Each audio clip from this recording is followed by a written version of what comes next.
Welcome to the Stories Are Soul Food podcast, presented by Cannonball Books, the kids' fiction imprint of Cannon Press.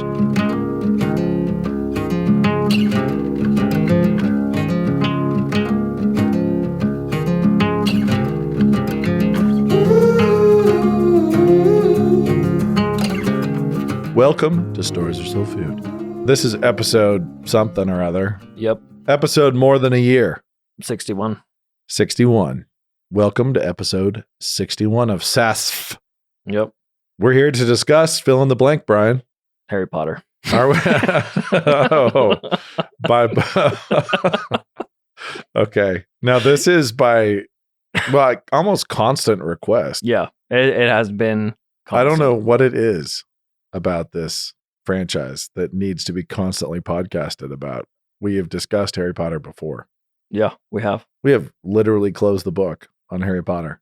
But, the niece. Okay, so what I'm hoping to do with this episode is to ask you a bunch of Harry Potter questions about, and I'm not looking at you to have problems with JK Rowling. Right. I'm more curious about the because she's my dynamics. hero and she's great. Right. Exactly. Because JK did awesome things. Yeah. Okay. But I am curious. I hear a lot of things thrown around about Harry Potter. The characters are so good, or this is what makes it amazing. You've already we spent time in ruffled feathers. Did we? Were people actually upset? No. They just were surprised to hear an opinion on Harry Potter that strayed out of the usual norm, or one that wasn't just a hat tip to the Christian themes at the end of book 7. Okay. Right. I think she has some Bible verses even on gravestones at the end of book 7. As one do. Right. So, yeah, but looking at Harry Potter, I've also heard people say the characters in Harry Potter are the best characters in kids fiction. And I thought that might be interesting to look at because I don't even think her characters are why she writes. Like they're obviously a character must drive a story, but I don't think that's where JK Rowling's strengths are in her character writing. What do you think are her strengths? Well, again, repeating ourselves a bit, but the world is so fun.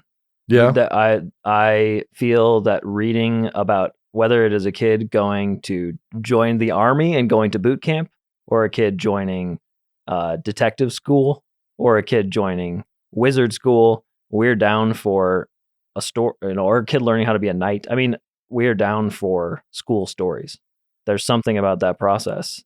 And this one was more imaginative than anything I'd heard before when I came to it for the first time. Yeah, it is. I mean, there's no question.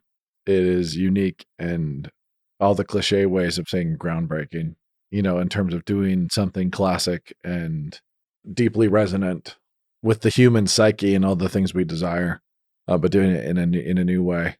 My 12-year-old daughter recently asked me why Harry Potter was so popular. And I thought, I feel like I've podcasted about that.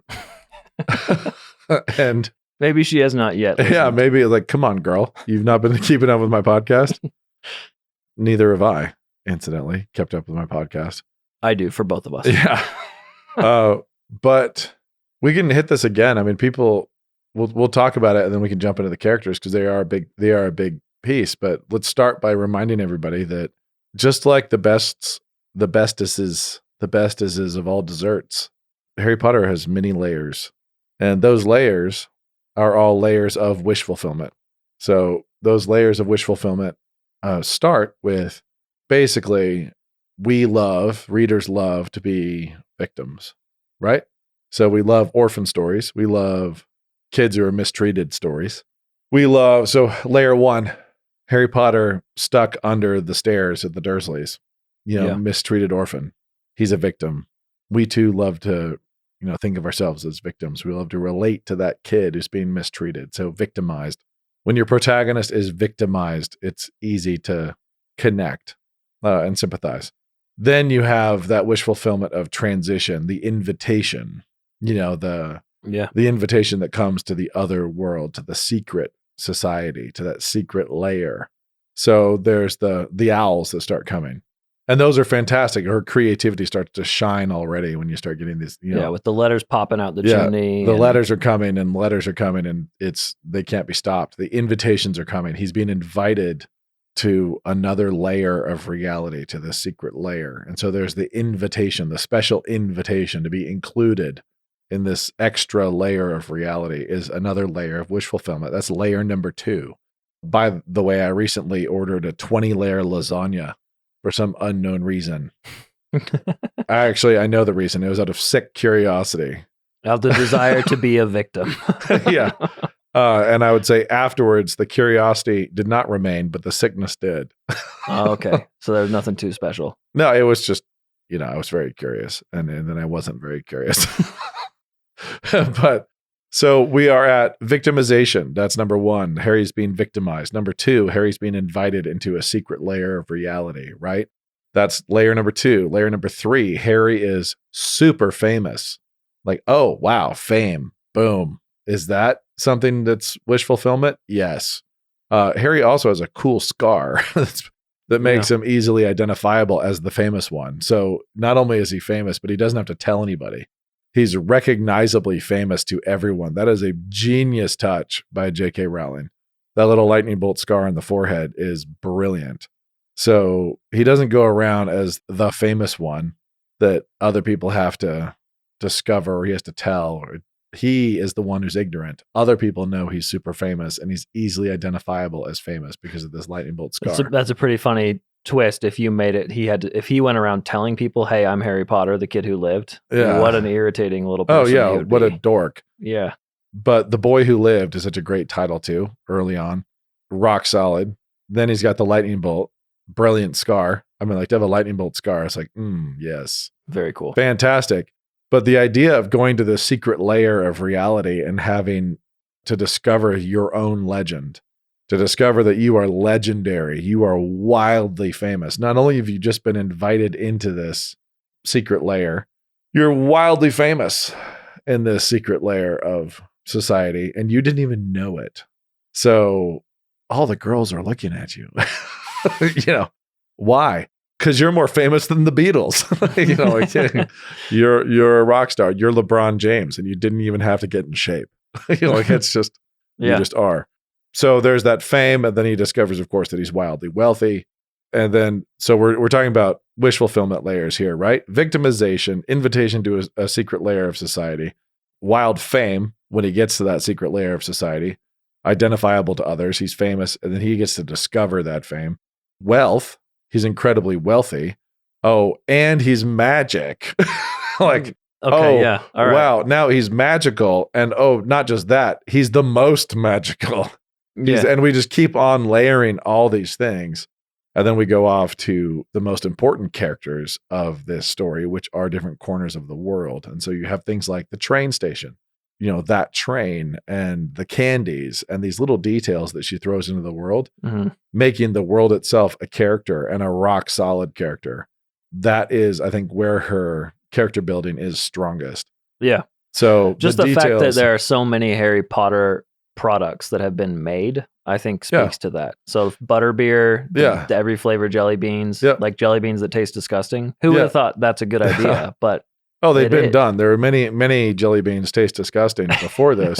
Intentionally. They were just called gourmet. They were horrifying. But so the use of the train, and we get to Hogwarts, and Hogwarts is epic, and we've got this whole world that is itself a magnificent character, and the Sorting Hat and the Great Hall. And Hagrid being kind of our guide into the world. Exactly. The motorcycle and Hagrid and all these touches.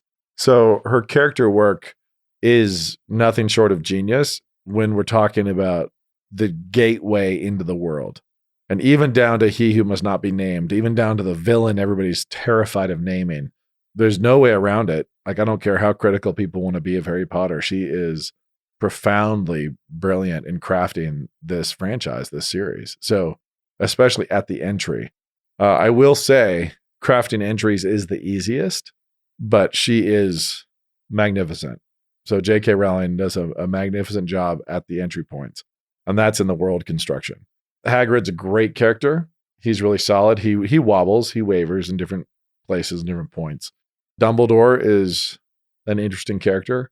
I think, but he gets pretty weak in different places. And I think especially the first book, he's almost absent. Yeah, but he's pretty weak, and I think it's because you can't have a character be deeply wise unless an author is deeply wise, and that's probably one of the hardest characters to write. It's one of the reasons why Jesus shows and Jesus movies tend to struggle a lot. And one of the reasons why Paradise Lost is uninteresting unless you're reading about Satan. Is because writing holiness. Yeah, and writing wisdom. perfection, writing wisdom, writing that kind of stuff is really hard. Yeah. So, yeah. Christy and I were worried. We're not worried. We were wondering, hey, should we introduce Gandalf? You know, we had through The Hobbit first, Yeah. but do we read Lord of the Rings before we do Dumbledore? But having read the first book, we didn't. We did Harry Potter first. And having read that, I don't think they're the same character. Dumbledore's not compelling in the way that Gandalf is to me. I quit. Basically, they didn't seem like even in the same league anymore. no, As far as a comparison, no, I realized not even there's close. no need to worry about Not whether my kids even will. close. Yeah, well, my kids will like Dumbledore more than Gandalf. No, of course not. The character work of the world and the flavor of the world and the different corners of the world is really stellar. I mean, we haven't even touched on Quidditch yet, and that's a major theme of that first book. Yeah, Quidditch is a weak spot. Quidditch sucks. You think so? Yes. Quidditch, The idea is fun. no, it's not. It's stupid. You think so? All the way. I don't think so, Brian. I know so. No, I think flying around is more of that wish fulfillment. Okay. Because No, you're thing missing the point. You're missing the point here. Flying on the brooms, yes, it saves Quidditch. Yeah. The game itself is stupid. Okay, yeah, the game doesn't work. 'Cause It's I've tried to figure out the rules and realized you kind of It's just have to grant that it doesn't work. It's stupid. Plus, you don't know how many they play. I They realized should have, like, it's honestly, it could have, if you just been like, you know what, this is water polo on brooms. This is air polo. Like, okay. yeah, I mean, like, everybody would have been just as into it. And you call it Quidditch. The name is great. The word is great. So the resonance of the name Quidditch, that's awesome. The weird field, and I do think the snitch is great. The idea of chasing the snitch. okay, so So- you do like Quidditch. No, I will give you the snitch and I'll give you the name. But Okay. the bludgers and the other rings, and I was like, you dummy. This is all this stupid stuff, especially when it's like, hey, so play this stupid game, and as soon as somebody catches the snitch, it's over, and they score a ton, and it's basically they win. Yeah. So everything else you're doing is random. moot. It's like, Yeah. it's all moot. Yeah. Okay. And also apparently that they only play 4 games a year, which Yeah. is the other part of it. But there's still this. But hey, you're riding a broom, so you don't have to be in shape. There's Right. no reason. There's no reason to be in shape for this. I was like, oh yeah, leave it to a middle-aged English woman to make up a sport.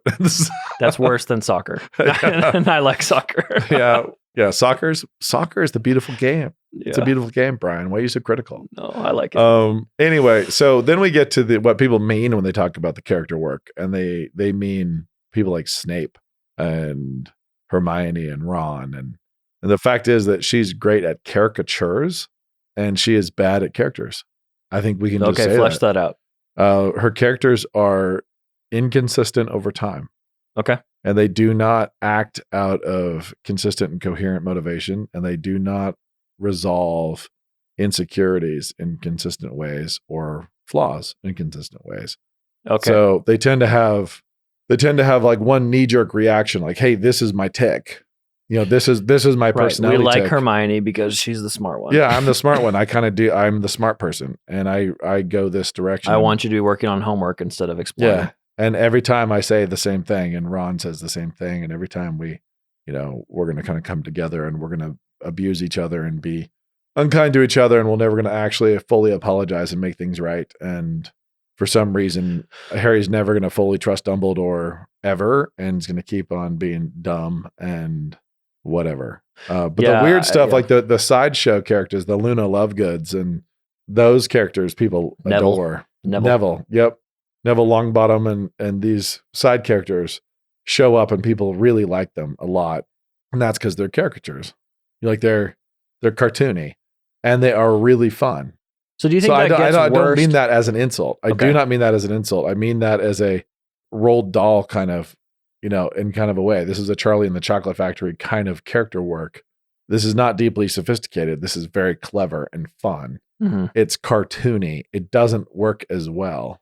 Well, I think the main tension she had was resolved in the first book, which was when they weren't friends with Hermione.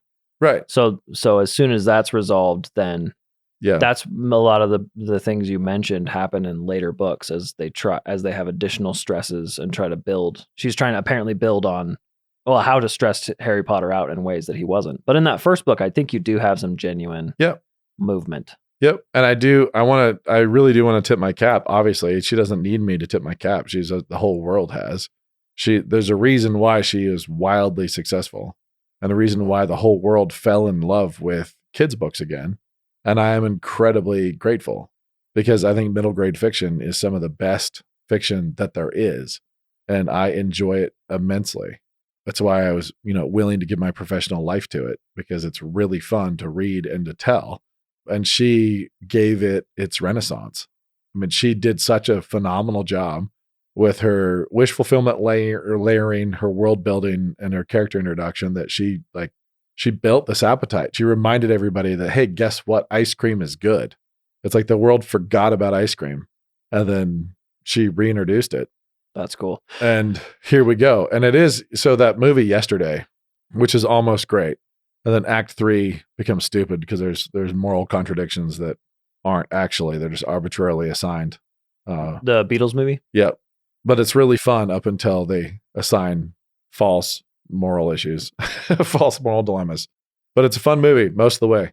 That movie is about a guy, there's a little blackout in the world, and he wakes up as the only one in the world who remembers the Beatles catalog. And the Beatles catalog, it's just gone. The Beatles never existed. But he remembers all the songs. And so he starts trying to re-record them and capture them. And he becomes this enormous success. And everybody loves the songs all over again, but they're now all his songs. Wish fulfillment. Yeah. Wish fulfillment.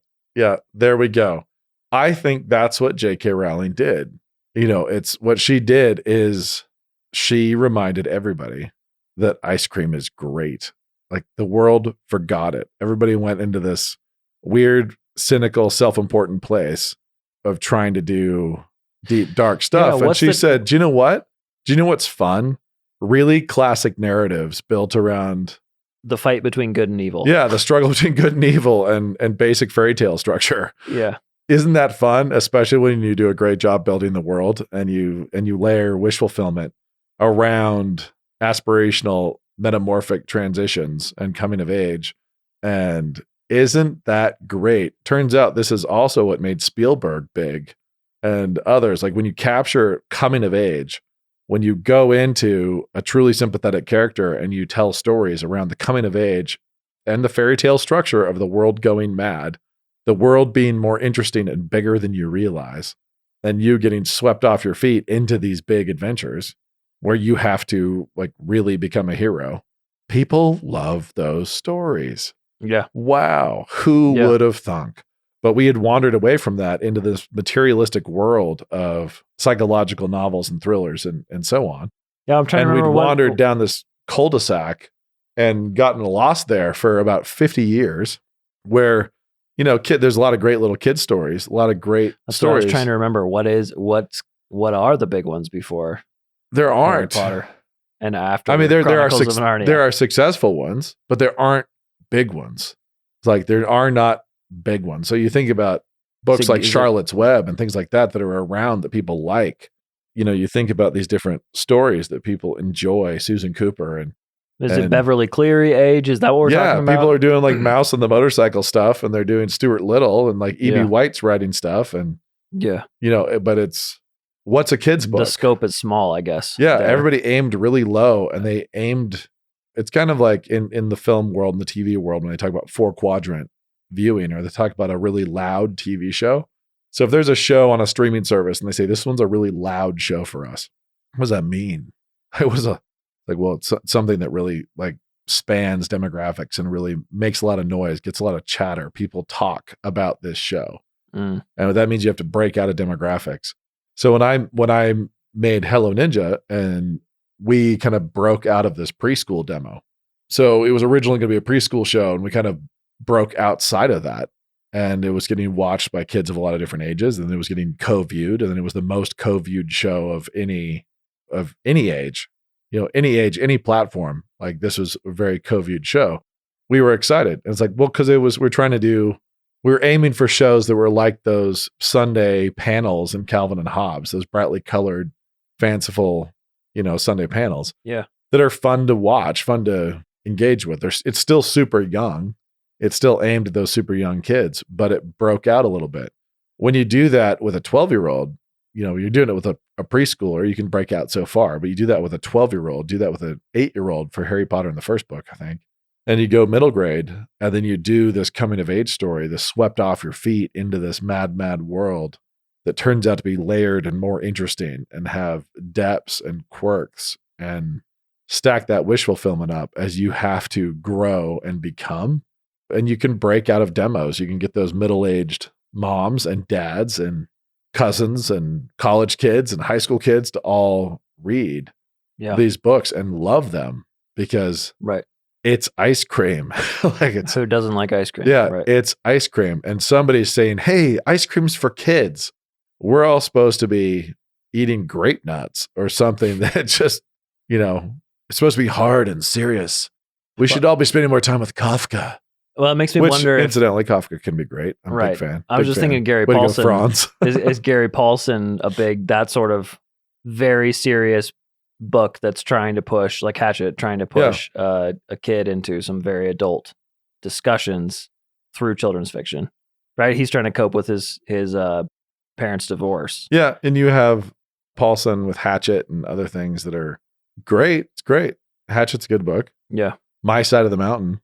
Yeah. Love back that in the one. day. Love that one. I hated that one actually back in the day. Hated it because there were no pirates and no orcs. At the time when I read it in your dad's class in 5th grade. And it was one of the ones I objected to. Where the Red Fern Grows. We were like kids' books for a long time were like Old Yeller and Johnny Tremaine and Where the Red Fern Grows. And they were great. They're fine. Mm-hmm. I've got no objection. But they were very specific and aimed to a very specific need to address something in kids. Remember hating Rifles for Wadey. That's the one I remember despising. Yeah, I'm trying to remember that one. All I remember is it had one chapter of kissing. The whole chapter. It was like 4 pages. Kissing, a how-to. Yes. And it was a Civil War story, right? So we were reading it for educational purposes. Yeah, perfect. Realized. So then you take, I love what she did, where she showed up, and I'm trying to remember the biggest kid series between Narnia and Potter. And I've looked at it before. I know there were some big ones, but they were not jumbo. Like if you look at kids publishing, like a heart monitor, like heartbeats, like an EKG, Narnia and then Harry Potter are the 2 highest peaks across a century. There's like boom and then boom. And you have to remember that The Hobbit was created as a kid's book too. And you do have Roald Dahl doing what he did, and he definitely broke out. That's true. Yeah. He definitely broke out, but he did not break out to the same degree. But what he was doing was big. So there were plenty of successful books. There were plenty of books that sold 1 million copies. They're things that did really well. Is it Boxcar Children? And I'm trying to remember when those. That one's good. The Borrowers. There's lots of great little kids franchises. But Harry Potter shows up, and Harry Potter says, "How about everybody remember what's really great about a universal coming of age story that tells you that the world itself, it doesn't tell you lies about the nature of the world, basically. It tells you the world itself is magical." Yeah, well, also, it reminds me of the Lewis quote, where Lewis says, if you tell a realist story and then a kid reads a realist story, they expect it to happen just like it. But when you read a fantasy story, you are learning the lessons from it. And you can be disappointed after a realist story because, say, the kid in the story confesses that they cheated and gets rewarded and praised. You come back to your real life, and no one is so pleased that you get beaten with a stick. Right. Yeah. And so there is that moment of Harry Potter just busting categories open, and you think, oh wow, this is fun. And so I was pursuing 100 Cupboards, and I hadn't read Harry Potter, and I hadn't read Harry Potter on principle and it was only just kind of really hadn't taken over the whole world yet as I was getting started. And as I was working on Cupboards, I didn't want to have read it yet. Yeah, because you didn't want to be affected or have to interact. But man, I'm grateful because I was writing as many authors have in the tradition and imitation of the Inklings, just loving what Lewis and Tolkien had done and wanting to specifically do that for American kids. Like just thinking about how awesome my own childhood had been and how much I could feel bored with it because it was not British. I wanted to bring magic and fantasy to wheat fields and barns and barbecue and baseball and kind of do something different, but also in the same tradition. And so I was working on cupboards and then had no idea how much she had just gone off like a volcano, redefining the entire marketplace. And it wasn't until much later that I learned, how much I owed to that success that she had. She created so much demand, so much taste for classic storytelling in the middle grade space. And then not long after, Hunger Games came along, and Hunger Games capitalized on the same thing, although it pushed it up into YA, but capitalized on that demand that she had created. So, I mean, she really did reintroduce something that had been much beloved and really successful, but had had a long tail and had not really been reawakened. And it's interesting to realize that Lewis was when Lewis was writing Narnia, and we're a little far afield now, but when Lewis was writing Narnia, he was a bit of a rebel too. He was actually writing classics. Like he was trying to write these classic stories that spoke to people in the way that the old stories did, these old fairy tales did, contra modernism. Right. And so they were a little bit rebellious as well, as he's doing Totally. this mid-century. And it was very gauche. Yeah, it made him not get his professorship at Oxford, right? I just read that recently. Yeah, so he ends up at Cambridge, and he's this this academic guy, and he's doing this, and now it could seem cool for a professor to do that, but at the time, especially the kinds of stories he was writing, it was just tacky. Don't you know how important we all are? And you're in just the height of modernism. You're just at the zenith of this self-serious materialistic modernism, and you're writing talking animal stories. Like, what are you doing? An allegorical Christian talking animal fairy tales. And of course they were very successful, and he did quite well. Yeah. But the tail on those stories was long. It's like they still sell a ton of books a year, but it was rebellious then. And so, then she comes along half a century later and drops Harry Potter, and it's a completely different thing, but still in the same tradition. Yeah. And that erupts. It just really goes off. And I'm curious what the next really big one will be. Yeah. And it's a little depressing and a little bit interesting to watch the demand ebb and flow for physical books, but I don't think it's going to ever go away. I don't think it is a thing that can be replaced. Yeah, I don't think so. So it's Hunger Games showed up and outsold Harry Potter in one year slice. If you look at like when the last book of the Hunger Games released versus the last book of Harry Potter across 7 books versus was it 4 books for Hunger Games or 3? 3. So yeah, Hunger Games was 3. Twilight was 4. Twilight sold even more. Right. And then the one that crushed everybody was 50 Shades of Grey, which is super depressing. Yeah. But anyway, all is to say, JK Rowling did awesome work in bringing back ice cream. So if anybody listens to only this podcast, they have no idea how critical I am of a lot of aspects of the story. So as much as I am grateful for the Harry Potter franchise, and as much as I appreciate a lot of her genius and what she accomplished and how she redefined the marketplace, there are plenty of things to be critical of, not just the sport of Quidditch. Right. The characters are not her strongest suit. They are a little, cartoony. They don't arc fully the way I would like them to. They don't necessarily need to, because the sophistication level of the story.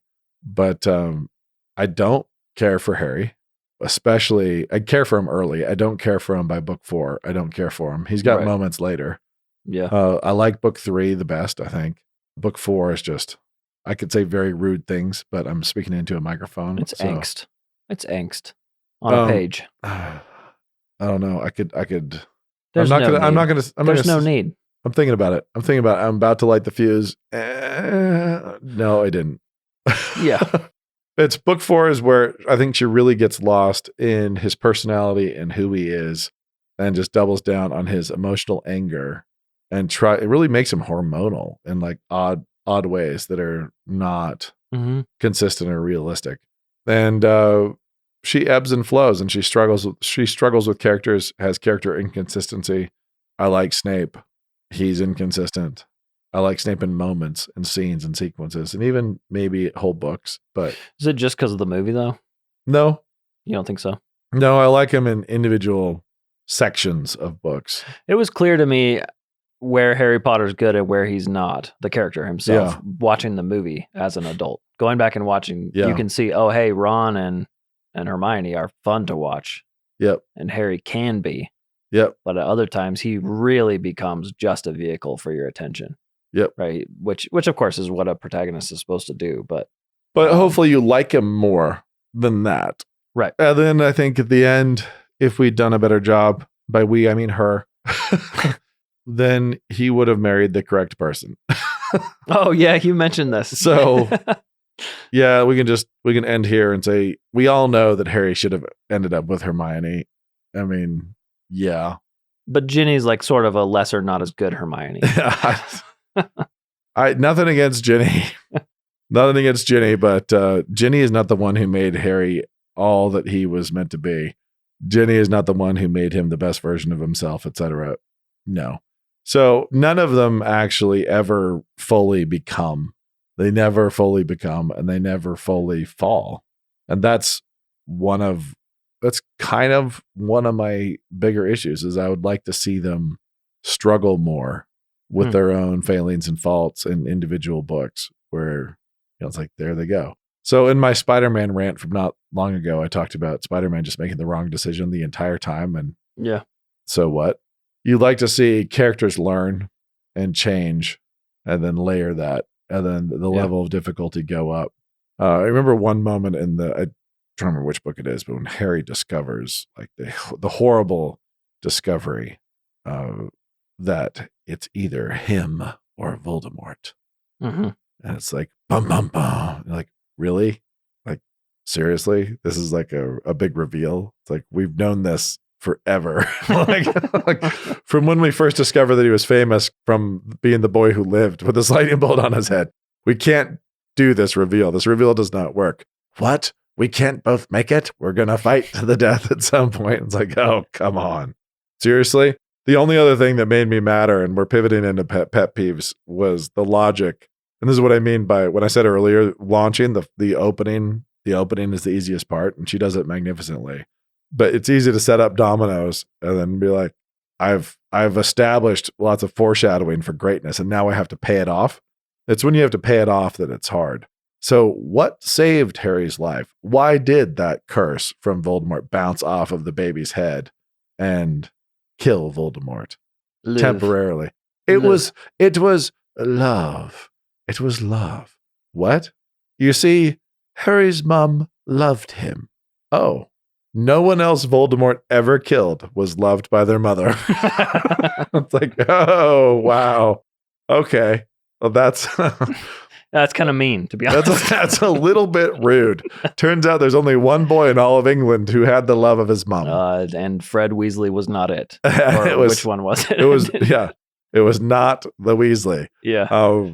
That was one of the weirdest cop-outs I've ever seen in a story. It's just like, but she's not much, and this seem like a rude thing to say, but I don't think it is. She's not much of a paradigm thinker, which is why her individual sequences are pretty cool, and different aspects of the world are pretty fantastic, but Quidditch is lame, and why magic itself is a completely broken structure that she doesn't understand, and there's no worldview to it.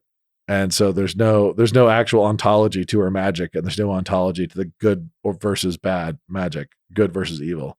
So that's probably one of the biggest flaws in the entire franchise is the character. If we're talking about characters, the character of the world is pretty solid. And then you get to, in that world, the character of magic itself. Magic is a character, and it is absolutely just a placeholder. Like magic in Harry Potter is a MacGuffin. It is just there. Most people would say, well, no, if you do bad stuff with it, it's bad. If you do good stuff with it, it's good. Nope. There's no coherence to that. It's far less coherent than that. So This curse is bad. Really? Okay. So apparently there's an evil latent in some curses. And then it's like, oh, right. Yeah, I guess you're right. But then you're like, okay, can't kill someone with you may not use that curse. Why? What's evil about it? For a little, sometimes she acts like magic is a gun. and it's about whether you're doing good or evil with it. So magic is this neutral thing. And then other times magic is intrinsically good or evil. It's like Star Wars, where there's a dark side and a light side. And other times it's even dumber than that. And there's curses that are forbidden by the Department of Magic, and it's like a speed limit. So it's like, no, you may not drive 75. This is a school zone. And there's no evil to it at all. There's no moral component whatsoever. It's decided by a committee bureaucratically that this one may not be used. But there's no... It's very British, though. Yeah. So it's incoherent. There's no explanation really coherently anywhere of what makes this thing evil or not evil. And when I think we have one scene when Harry uses a curse that's forbidden, he actually I'm trying to remember when it is. I think you might be right. Yeah. Doesn't he use the torture one? Yeah. The cruciatus. Yeah. So he does it. And it's like, okay, does he need to confess his sin? It was like, did he just consort with demons? Like, what did he just do? Did he just drive 40 into 35? Like, what happened? What kind of guilt was incurred there? So that's what you mean by paradigm, is that she's not a paradigm thinker. So there's no paradigm coherence to the ontology of magic. So it naturally holds together decently, or holds together well enough that you don't think about it. But if you start pulling on it, then it did not hold together well enough for me. The question I had is, it held together well enough for the world to get through it just fine. But so did Spider-Man. Yeah, true. But I guess the thought you have is, you do have while reading Harry Potter, is, wait, why didn't they use magic to fix this if magic is the thing you could use to fix anything at any time? Because if you fix glasses with magic, can't you fix these other things with magic? Can't you put out these... what are the boundaries? What are the rules? Right. Why this? Why not that? And you see the same thing, again, back to Spider-Man with Doctor Strange. Like, what are the limits? And the medievals had a much better comprehension of what the limits were than what magic actually was. And so what it was and what was out of bounds and what was not out of bounds. And so what you have the authority to do versus what you do not have the authority to do. So, it's...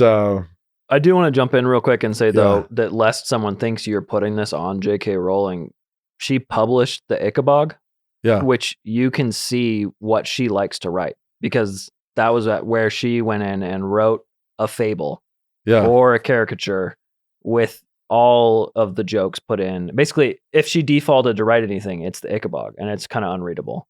But you can, all the things Nate's saying about caricature and about how it's a two-dimensional thing and more of a morality play, or just a fable. She did that in a different book, and you read it and think, wait, what is this? The same writer? And you realize, oh, okay, these are things that she really enjoys. Yep. She likes naming characters Longbottom. Right. That's... Yep. And you're not projecting that onto her. Luna Lovegood. Right. Okay. And that's tonally worked in the Potter franchise. Yeah. And I do think she just hit the sweet spot and did a pretty fantastic job. But I've said before, I said the previous podcast, my biggest issue with Potter is that she writes the whole franchise like somebody who does not believe in magic. She does not think magic is real, and so she does not approach it with any kind of caution or respect.